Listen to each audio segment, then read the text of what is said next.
आज आपण वर्षातून एकदाच मिळणारी म्हणजे हंगामामध्येच मिळणारी कोकणातील पारंपरिक पद्धतीने ओल्या काजूची भाजी बनवणार आहोत। आजची भाजी आवडली तर नक्की लाईक करा, कमेंट करा, तुमच्या मित्रमंडळींना शेअर करा। त्याच्यासाठी माझी बहीण इथे काजू कापत आहे। काजू कापताना आपल्या हाताला आणि वेळीला पहिलं तेल लावून घ्यायचं, म्हणजे काजूचा चीक आहे ना तो आपल्या हाताला लागत नाही।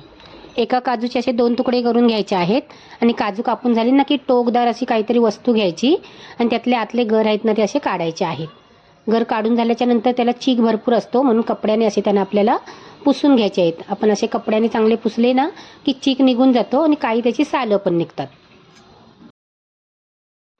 त्याचे एक एक साल काढायला असा वेळ लागतो, म्हणून त्याच्यामध्ये आपल्याला ना गरम असं कडकडीत असं पाणी घालायचं आहे आणि एक 4 मिनिटं तरी त्याला झाकून ठेवायचं, म्हणजे सालं आहेत ना ते आपणच पटकन अशी निघतात त्याची। त्याच्यासाठी लागणारा मसाला तयार करणार आहोत। मोठा एक कांदा 1 चमचा तेलावरती खरपूस असा भाजून घेतलेला आहे। अर्धी लसूण भाजून घेतलेली आहे आणि 1 पट्टी सुकं खोबरं आहे ते भाजून घेतलेलं आहे आणि 1 हिरवी मिरची भाजून घेतलेली आहे आणि थोडीशी कोथिंबीर आणि आलं, याला मिक्सरला आपल्याला बारीक करून घ्यायचे। लसूण आहे ते आपल्याला सोलून घ्यायचे। मस्त असा सुवास सुटलेला आहे मसाल्याला। सर्व भाजीची चव ना तुमचा मसाला भाजण्यावरती आहे, म्हणून कांदा खोबरं आहे ना चांगलं भाजून घ्यायचं।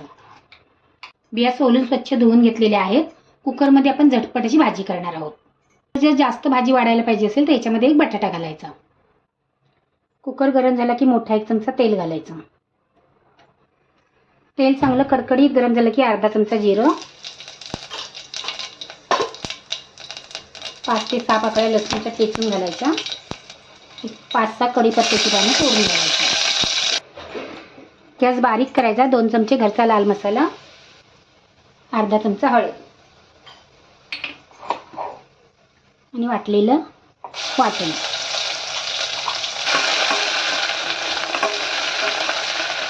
एक टोमॅटो,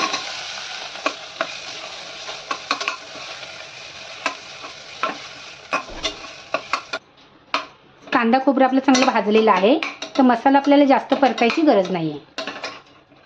एक 2-3 मिनिटं हा मसाला परतून घ्यायचा। 1 चमचा धना पावडर, अर्धा चमचा घरचा गरम मसाला, याला मिक्स करून घ्यायचं।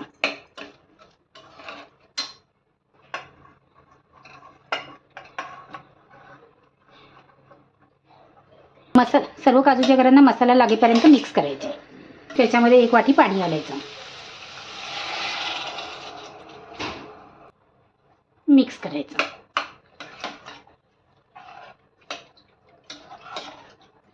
चवीप्रमाणे मीठ घालायचं, उकळी येऊ द्यायची आणि नंतर कुकरचं झाकण लावून 1-2 शिट्या करून घ्यायच्या। एक उकळी काढल्याने ना मीठ सर्व भाजीला चांगलं लागतं, तर कुकरचं झाकण लावायचं आणि 2 शिट्या करून घ्यायच्या। झटपट आपला काजू मसाला तयार झालेला आहे। तुम्हाला जर थोडी ग्रेव्हीवाली पाहिजे असेल ना पातळसर, थोडंसं पाणी तुम्ही एक अर्धी वाटी पाणी तुम्ही जास्त घालू शकता।